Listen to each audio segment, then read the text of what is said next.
جزاک اللہ. مومنین گرامی قدر، آج محرم الحرم کی یہ 9ویں مجلس ہے.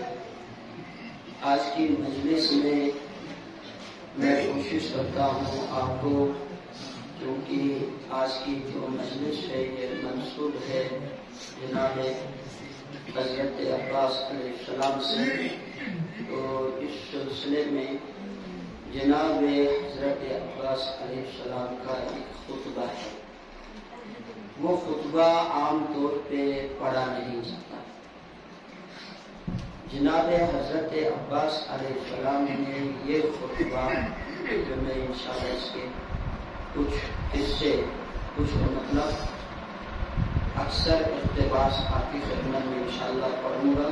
یہ خطبہ جناب عباس علیہ السلام نے 8 ذی الحج کو، جس دن حسین نے مکہ چھوڑا تھا، امام حسین علیہ السلام نے اس روز مکہ چھوڑا. اسی روز مکہ سے نکلنے سے پہلے حضرت عباس نے کعبے کی چھت پہ یہ خطبہ دیا.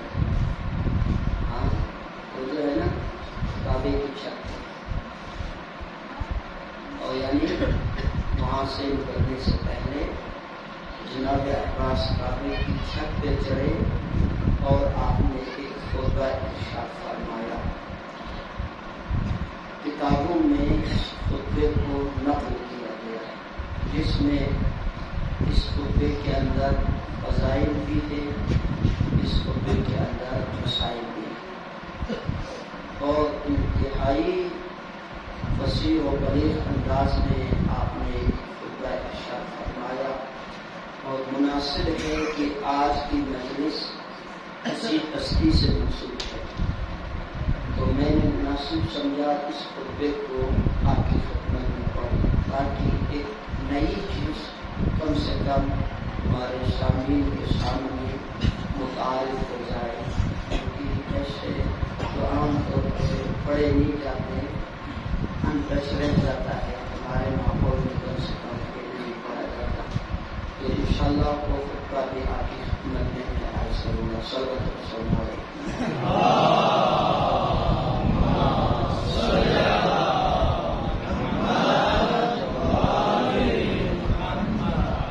یہ دروازہ چھوڑ کے آپ لوگ تھوڑا سا اس طرف تشریف لائیں.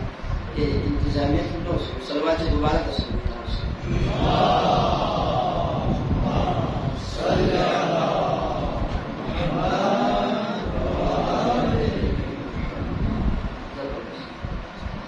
تو آئے شریفہ آپ کی خدمت میں عرض ہوا.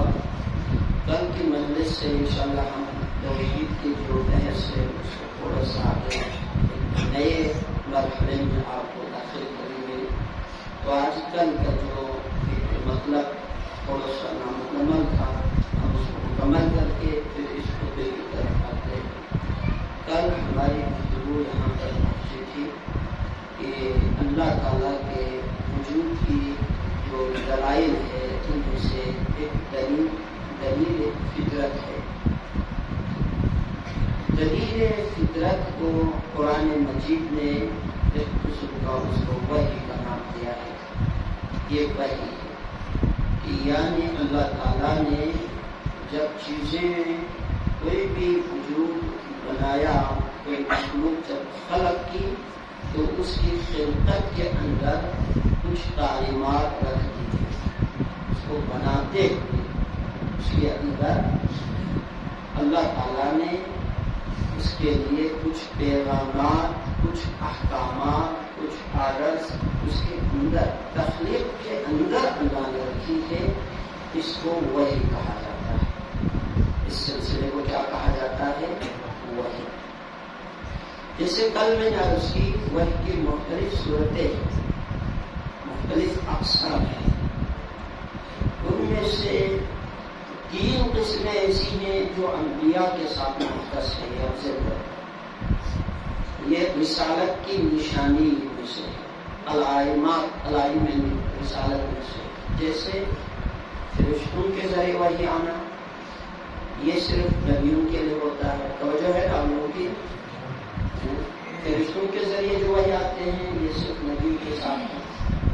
اسی طرح جو اللہ تعالیٰ سے پردے کے پیچھے سے اللہ کسی نبی کو پیغام دیتا ہے، ڈائریکٹ گفتگو کرتا ہے، جیسے قرآن میں ہے وَكَلَّمَ اللَّهُ مُوسَىٰ تَكْلِيمًا، کہ اللہ جو ہے اپنے بعض انبیاء سے ڈائریکٹ گفتگو فرماتا ہے، بیچ میں جبرائیل کو بھی رکھنے کی ضرورت نہیں. یہ بھی نبیوں کے ساتھ مختص ہے. ایک اور صورت ہے جو نبیوں کے ساتھ مختص ہے، وہ بھی وہی ہے، وہ ہے خواب. جیسے کل بھی عرض ہوا نبیوں کے جو خواب ہوتے ہیں نا یہ وہی ہے. مثال دی تھی جناب ابراہیم کو جو اسماعیل کی ذبح کا حکم آیا وہ خواب کے ذریعے آیا. لیکن اگر یہی خواب کسی عام انسان کا ہو تو وہ وہی نہیں سمجھا جاتا، واجب العمل نہیں سمجھا جاتا. یہ تین صورتیں وحی کی یہ مختص ہے کس کے ساتھ؟ رسولوں کے ساتھ، انبیاء و مرسلین کے ساتھ. باقی جو صورتیں ہیں وہ عمومی ہیں، وہ عام ہے. وحی ہے، قرآن نے اس کو وحی کہا. جیسے آپ کو کل مثال دی تھی کہ قرآن مجید نے کہا ہے کہ اللہ فرماتا ہے کہ ہم نے شہد کے مکھی کی طرف وحی کی. ظاہر ہے یہ وحی وہ وحی نہیں ہے، اسے اصطلاح میں وحی کہا جاتا ہے، وہ نہیں ہے. یہ ایک سسٹم کا نام ہے. ہاں کہ اللہ نے جب یہ چیزیں بنائی تو ان کی بناوٹ کے اندر کچھ پیغامات ان کے لیے رکھا ہے. وہ اسی اپنے بناوٹ کے اندر سے یہ چیزیں سیکھتا ہے. میں آپ کو شاید ایک دفعہ مثال بھی دی تھی، جیسے سمندر کی گہرائی میں ایک مچھلی نے انڈا دیا، اور مچھلی کی یہ فطرت ہے، آپ لوگ جانتے ہیں کہ مرغی کی طرح وہ انڈے پہ بیٹھنی تو نہیں ہے نا، وہ انڈا دیا اس نے نکل جانا ہے. تو یہ انڈے جو سمندر کی گہرائی میں مچھلی نے دیا ہے، اپنے ایک قدرتی مراحل سے گزرنے کے بعد اس انڈے سے مچھلی کا بچہ باہر آتا ہے. ہاں مچھلی کا توجہ ہے نا ہم لوگوں کی، مچھلی کا بچہ ایک نیچرل پروسیس سے گزرنے کے بعد اس انڈے سے اس کا بچہ باہر نکلتا ہے. یہ جو بچہ اس انڈے سے باہر آ رہا ہوتا ہے یہ کم سے کم 3 باتیں اندر سے جان کے باہر آتا ہے. کم سے کم 3 باتیں. کتنی؟ کم سے کم. کیا؟ یہ تیرنا جانتا ہے، کیونکہ یہ جیسے ہی انڈے سے باہر آتا ہے پانی میں ہی آتا ہے نا، وہ تیرنا شروع کرتا ہے، تیرنا جانتا ہے. ایک دوسرا غذا کے حصول کا طریقہ جانتا ہے تاکہ یہ زندہ رہ سکے. تیسرا بڑی بڑی مچھلیاں اور دیگر جو جانور ہے پانی کے اندر وہ اس کا شکار کرتے ہیں، ان سے اپنے آپ کو کیسے بچانا ہے یہ طریقہ بھی کم سے کم 3 باتیں تو مچھلی کے انڈے سے باہر آنے والا بچہ جان کے آتا ہے نا. اب مجھے یہ بتاؤ اس بچے نے مچھلی کے یہ جو 3 چیزیں سیکھی، ماں سے سیکھی ہے نہ، ماں کو تو اس نے دیکھا بھی نہیں. ماحول سے نہ، ماحول میں تو یہ ابھی آیا ہے، سمجھا رہے نا. نہ ماحول سے سیکھا نہ اس نے ماں سے سیکھا. اب آپ ذہن میں رکھو، مفضل ابن عمرو نے امام صادق علیہ السلام سے اس قسم کے سوالات کیے، خدا کی نشانیوں کے بارے میں پوچھا تو مولا نے اسے انڈے سے نکلنے والے چوزے کی مثال دی. ہاں انڈے سے جو چوزا باہر آتا ہے، امام فرماتے دیکھو اس انڈے کی ساخ پر غور و فکر کر، جس کے ایک اوپر بڑا سخت چھلکا ہے، اس کے اندر ایک نرم پردہ ہوتا ہے. امام فرماتے ہیں کہ اس کے اندر جو ہے اس خول کے اندر ایک چوزا بن رہا ہوتا ہے. امام فرماتے اس انڈے کی خول پر، اس کی ساخ پر غور و فکر کر کہ اس کے اندر 2 مائع ہے، 2 بہنے والی چیزیں ہیں، ایک سفیدی ہے ایک اس کی زردی ہے. یہ توحید مفضل نامی کتاب میں اس حدیث کو بیان کیا ہے. میں آپ کو ترجمہ یا مفہوم عرض کر رہا ہوں.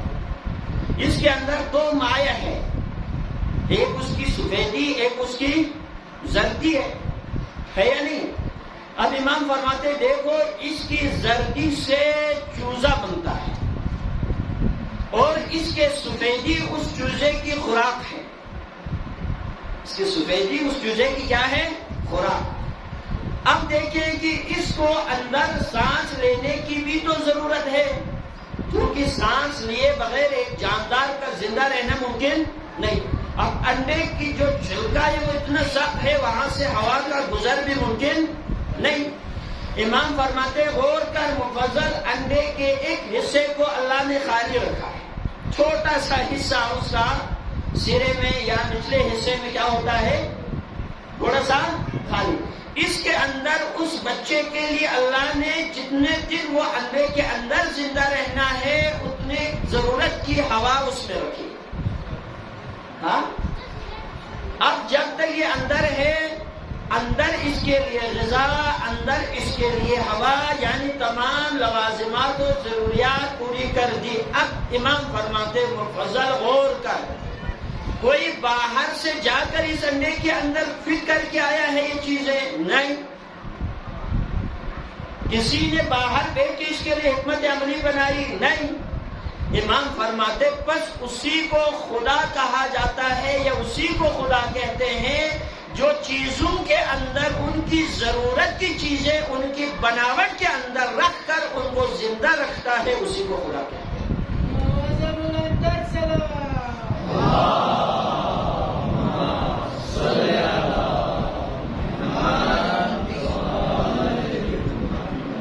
اس طریقے کو وحی کہتے ہیں، فطرت ہے. اس طریقے کو کیا کہتے ہیں؟ وحی. یہ فطرت ہے. توجہ کرو، ہم نے آپ کو اس بحث سے اس خطبے تک لے جانا ہے. یاد رکھو آج آپ نے اصل میں وہ خطبہ بھی سننا ہے. یہ جو نظام کائنات ہے اس کے اندر ہر چیز اللہ نے اس کے لیے ایک شعور دیا ہوا ہے. یاد رکھو لا شعور کوئی بھی چیز نہیں، ہر شے شعور رکھتا ہے. میں آپ کو اسی توحید مفضل سے دوسری حدیث عرض کر دیتا ہوں اگر آپ سلوات پڑھیں.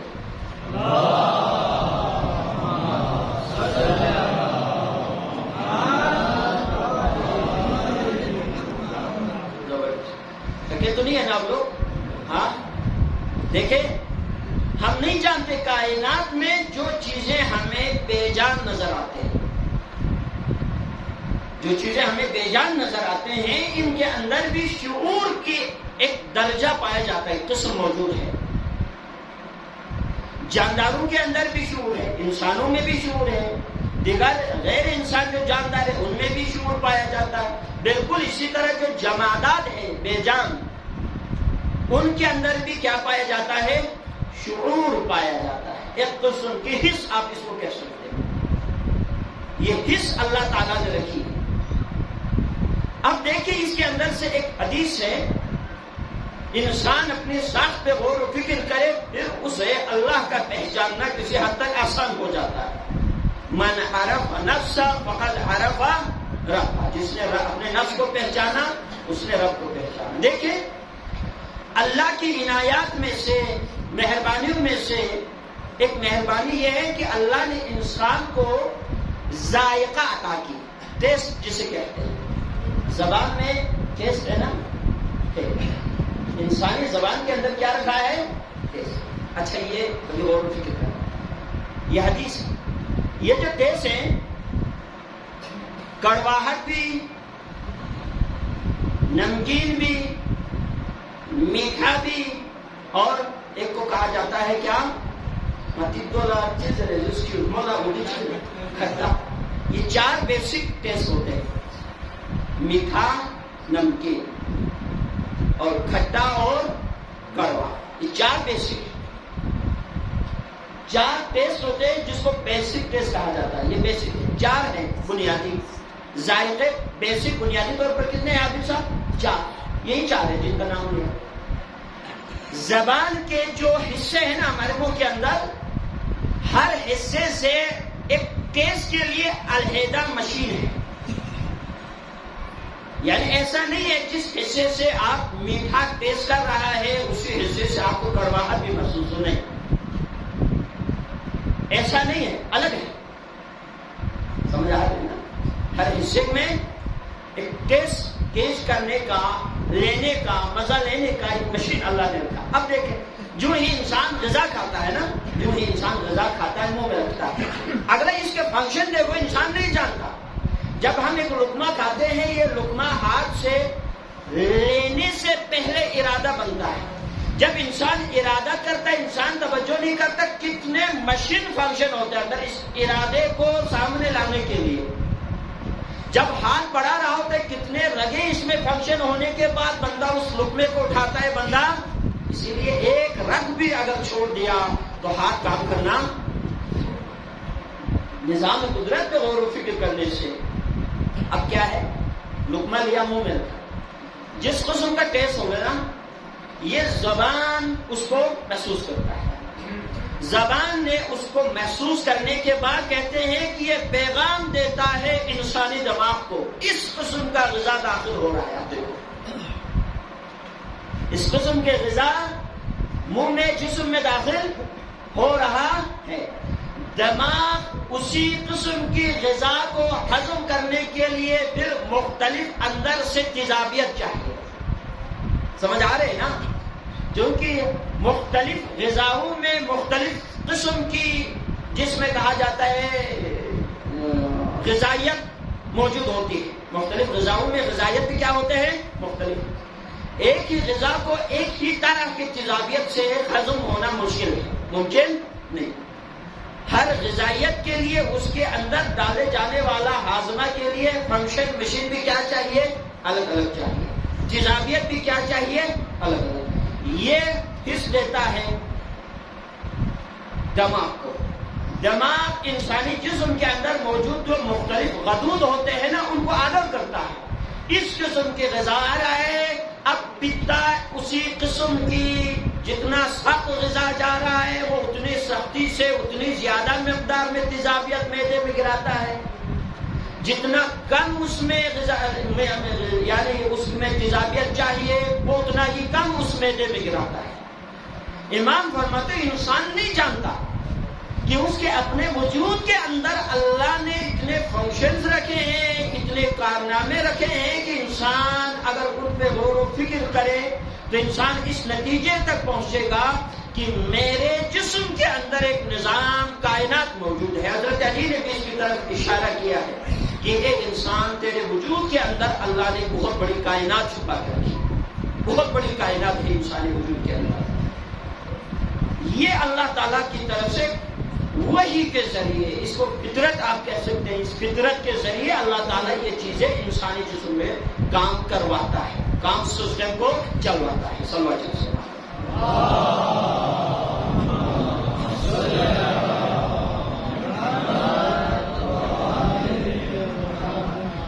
بالکل اسی طرح اللہ تعالیٰ کا پیغام جس طرح انسان سمجھ سکتا ہے حیوانات بھی سمجھتے ہیں. اللہ تعالیٰ کا پیغام جس طرح انسان و حیوانات سمجھتے اسی طرح نباتات بھی سمجھتے ہیں، اسی طرح جمادات بھی سمجھتے ہیں.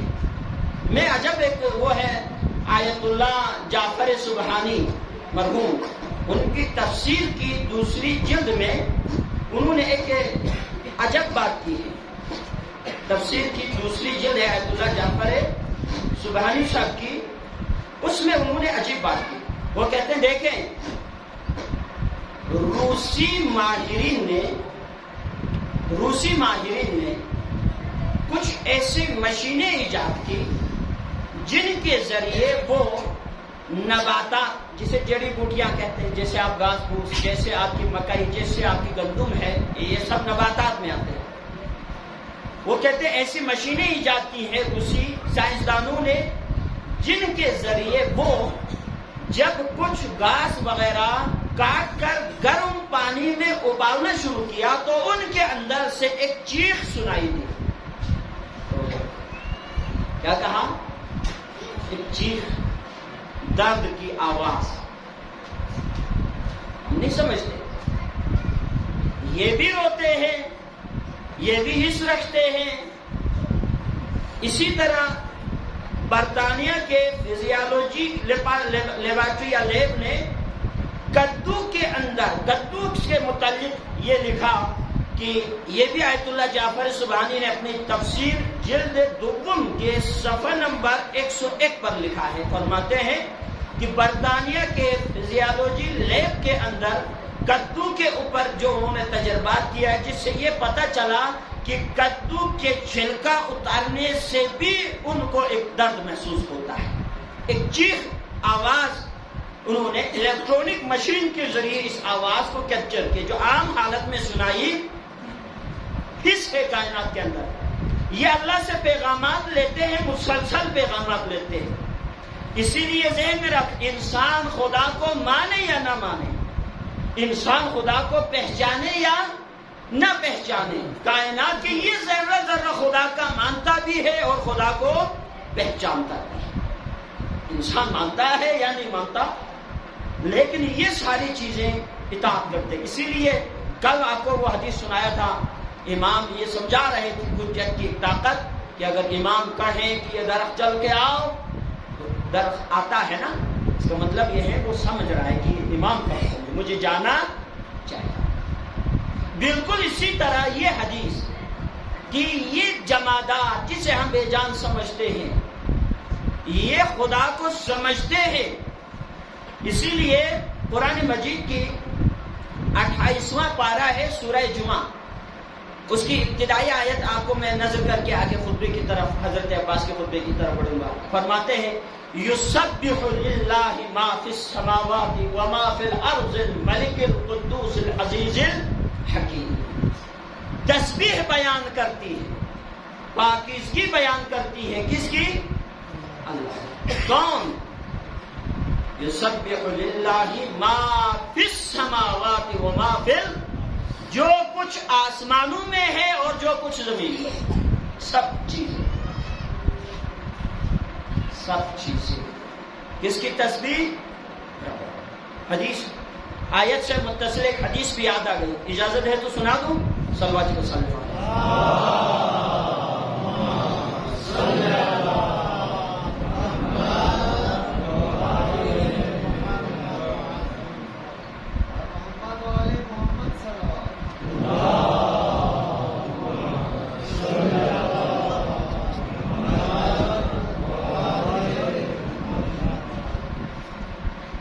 تسبیح بیان کرتی ہے ہر چیز، ہر وہ شے ما فی السماوات و ما فی الارض، جو آسمانوں میں ہے اور ہر وہ چیز جو زمین میں۔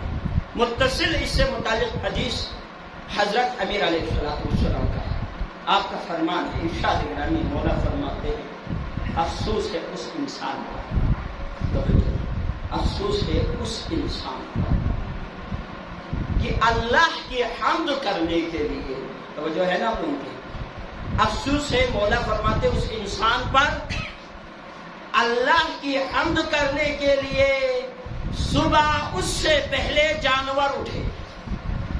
افسوس ہے اس انسان پر کہ اللہ کی تسبیح بیان کرنے کے لیے اس سے جانور سبقت لے جائے۔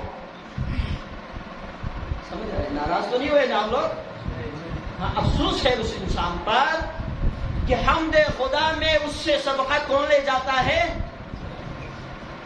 خبردار، کتنی بڑی حدیث بیان کی، چاہنے والے ہیں نا دل کے بعد اس کو لکھو۔ ایسے ہوتا ہے نا، صبح بندہ اٹھتا ہے، چڑیوں کی آوازیں سنائی دے رہے ہوتے ہیں، اس کا مطلب کیا ہے؟ وہ ہم سے پہلے خدا کی تسبیح کر رہے ہوتے ہیں۔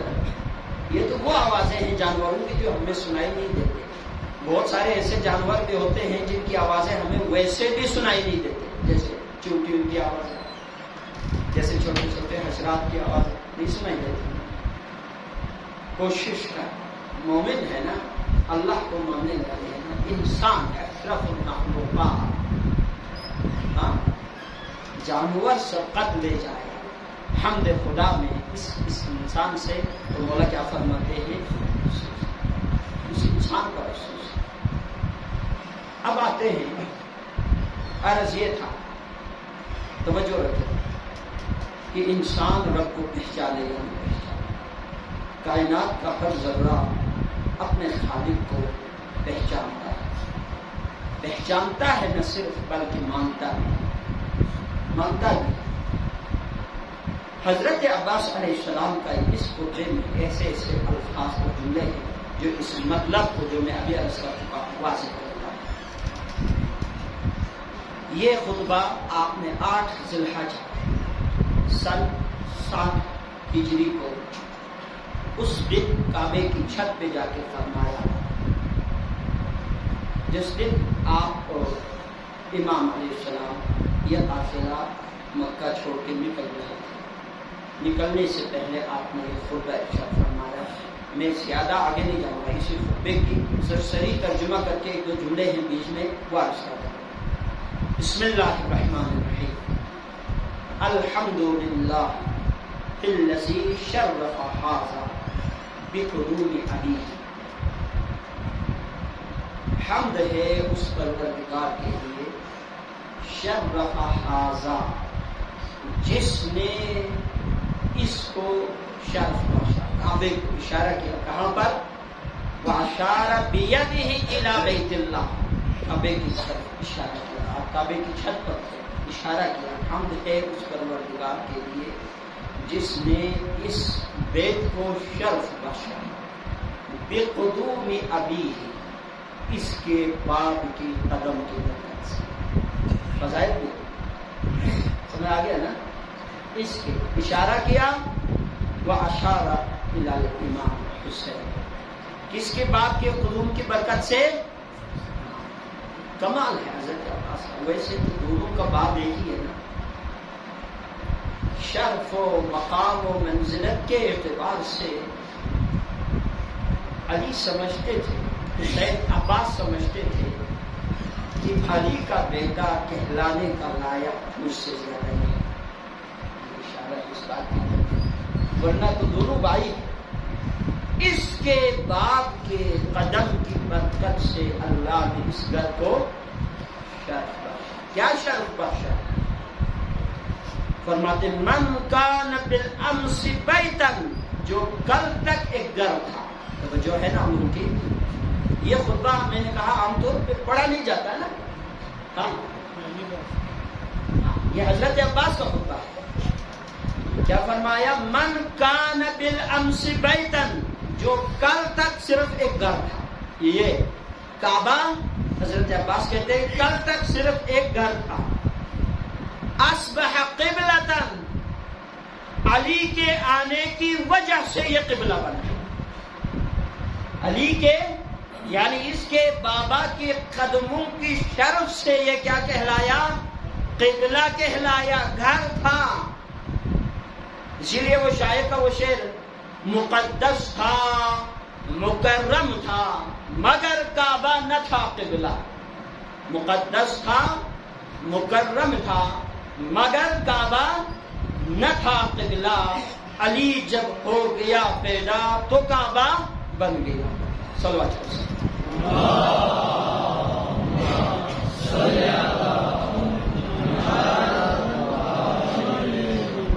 یہاں تک بات سمجھ آ گئی؟ خطبہ میں ختم کروں گا، آپ لوگوں کے پاس ٹائم ہے نا؟ یہ چیزیں بار بار سننے کو بھی نہیں ملتے، اس لیے سنیں۔ ایھا الکفرۃ الفجرہ، اے کافر اور فاجر قسم کے لوگوں،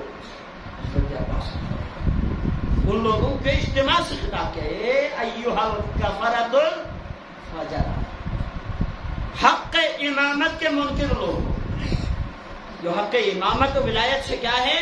منکر ہے، کافر ہے، فاجر ہے۔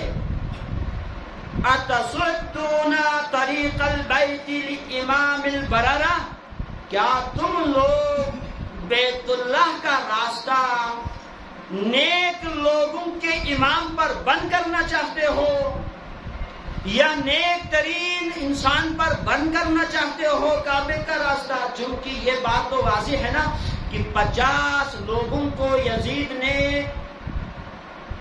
خنجر چھپا کر قتل امام کا حکم دیا تھا، احرام میں جاؤ، جہاں حسین ملے وہیں پہ حسین کو کیا کر دو، قتل کر دو، یہ کہا تھا نا۔ اس لیے امام حضرت عباس من هو احق به من سائر البریہ ومن هو ادنی به، لوگوں میں سے، متقیوں میں سے، اچھے انسانوں میں سے کعبے کے پاس بیٹھنے کا اس سے زیادہ حقدار اور کون ہو سکتا ہے؟ نیک لوگوں میں سے حضرت عباس کہتے ہیں اس امام سے، اس حسین سے زیادہ کعبے کے قریب بیٹھنے کا حقدار کون ہو سکتا ہے؟ ومن ہوا ادنا بھی، کعبے کی اور عظمت اور حرمت اور حسین کی عظمت اور حرمت سے زیادہ اور کس کی حرمت ہو سکتی ہے؟ وہ بھی محترم، یہ بھی محترم۔ توجہ، ولولا حکم اللہ الجلیۃ واسرارہ العلیہ، خدا کی قسم عباس کیا فرماتے ہیں؟ ولولا حکم اللہ الجلیہ، اگر رب جلیل کا حکم نہ ہوتا، اگر رب جلیل کا حکم نہ ہوتا، واسرارہ العلیہ، اس کے اس میں راز خدا چھپا ہوا نہ ہوتا، واختبارہ البریہ، اور اسی کے اندر دیگر انسانوں کا امتحان محسود نہ ہوتا۔ اب توجہ کرو، کیا فرمایا؟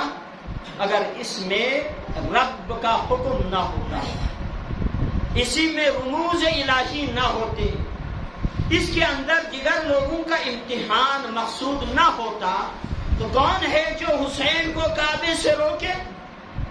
توجہ ہے نا؟ کون ہے تم میں سے، عباس فرماتے کون ہے تم میں سے جو میرے مولا و آقا حسین کو کعبے کے قریب جانے سے روکے؟ کیوں؟ لَطَارَ الْبَيْتُ إِلَيْهِ قَبْلَ أَن يَمْشِ لَدَيْهِ، خدا کی قسم تم کون ہوتے ہو میرے آقا کو کعبے کے قریب جانے سے روکے؟ اگر یہ چیزیں حکم خدا، اسرار خدا، راز خدا، بندوں کا امتحان اگر مقصود بیچ میں نہ ہوتا تو حسین کعبے کی طرف چلنے کی زحمت کعبہ حسین کو نہ دیتا، کعبہ چل کے حسین کی خدمت میں جاتا۔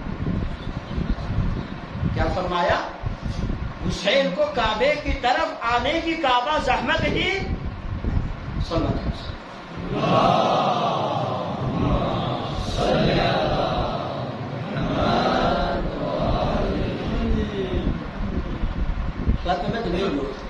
ہاں گزر ہے لگ چلنے میں اچھا لگتا ہے، بس کروں پھر زوردار سلمان پڑے۔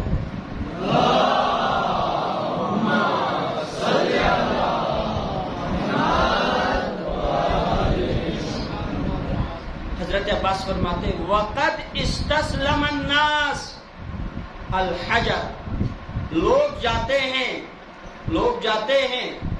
افضل صاحب توجہ، اب حضرت عباس فرماتے لوگ جاتے ہیں حجر کو بوسہ دینے کے لیے۔ حضرت عباس کہتے ہیں قد استسلم الناس الحجر، لوگ کعبے میں کیوں جاتے ہیں؟ تاکہ اس پتھر کو بوسہ دینے کے لیے۔ والحجر یستسلم الیہ، اور کعبے کے اندر رکھا ہوا یہ حجر اسود چلتا حسین کا بوسہ لینے کے لیے۔ ہاں، اگر اسرار و رموز خدا اس میں نہ ہوتا، بندوں کا امتحان مقصود نہ ہوتا، حکم خدا کعبے کو اپنی جگہ ٹھہرنے کا نہ ہوتا، تو حسین کی اتنی عظمت ہے کہ حسین کو نہ کعبے کے قریب جانے کی زحمت ہوتی، نہ حجر اسود کو جا کے چومنے کی زحمت ہوتی۔ کیوں؟ جتنا حسین کعبے کے اشتیاق ہے اس سے زیادہ کعبہ حسین کا مشتاق ہوتا ہے، اس سے زیادہ حجر اسود حسین کا کیا ہوتا ہے؟ اتنی معرفت ہے عباس کے دل میں، پتہ چلتا ہے نا حسین کی معرفت کتنا رکھتا ہے۔ یہ جو خطبے آپ پڑھیں گے تو آپ کو پتہ چلے گا عباس کی شخصیت کیا ہے، وہ معرفت کی کس بلند درجے پر فائز ہے عباس۔ آگے ایک دو جملہ ہے، میں اسے چھوڑ کے آگے جاتا ہوں۔ حضرت عباس فرماتے اتخوفون قوما یلعبون بالموت فی طفولتہم، اے لوگوں کیا تم اس قوم کو موت سے ڈراتے ہو. اس قوم سے مراد حسین کا قافلہ، حسین اور اس کا قافلہ. حضرت عباس نے میرے سے کہا اے لوگوں کیا تم اس قوم کو موت سے ڈراتے ہو جو بچپنے میں موت سے کھیلتے ہیں. یہ اس گھرانے سے تعلق رکھتا ہے حسین کہ موت ان کی گھر کا کھلونا ہے. ان کے بچے موت سے کھیلتے ہیں بے خوف ہو کر. موت ان کے لیے کوئی خوف زدہ کرنے والی چیز ہے یہ. فَكَيْفَ الْحَالِ فِي رُجُولِيَّتِهِمْ. اب حسین کو کیا ڈرانا، یا قافلہ حسین کو یا حسینیوں کو کیا ڈرانا. اب تو یہ بڑے مرد ہو چکے ہیں، ان کے بچے موت سے کھیلتے ہیں. اب یہ کیا ہو چکے ہیں، بڑے مرد ہیں. اب یہ موت سے کیا ڈرنا. تم لوگ حسین اور آل حسین کو موت سے ڈراتے ہو، جبکہ یہ لوگ اپنے بچپنے میں موت سے کھیلتے رہے.